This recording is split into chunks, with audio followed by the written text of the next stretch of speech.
கத்துவதை குறி சொல்வதாக எடுத்துக்கொள்ளக்கூடிய பல இடங்கள் இருக்கிறது. காசியில பள்ளிகள் நிறைய இருக்கு, ஆனா அது சத்தம் எழுப்பவே எழுப்பாது.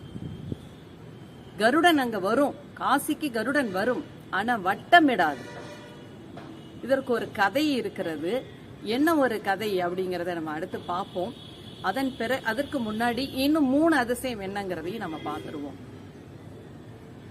பிணம் எரியுது இல்ல, ஐயோ பெண வாடை, ஏதாவது ஒரு வாடை இருந்தது, ஒரு நாற்றம் இருந்தது, அது மிக அதிகமா இருந்தது, நம்மளால தாங்க முடியாத அளவு இருந்தது அப்படின்னா, ஐயோ என்ன பொண வாடை அடிக்குது அப்படின்னு சொல்லி நம்ம கேட்டிருப்போம். பிண வாடை அப்படின்னு சொல்லுவோம். நடைமுறையில பொண வாடை அடிக்குது அப்படிம்பாங்க. அப்படி ஒரு நாற்றம் அந்த மனிதனை எரியவிடும் போது இருக்கும். அது காசியில அந்த பிணங்களை எரிய விடும் போது நாற்றம் இருக்காது அப்படின்னு சொல்றாங்க.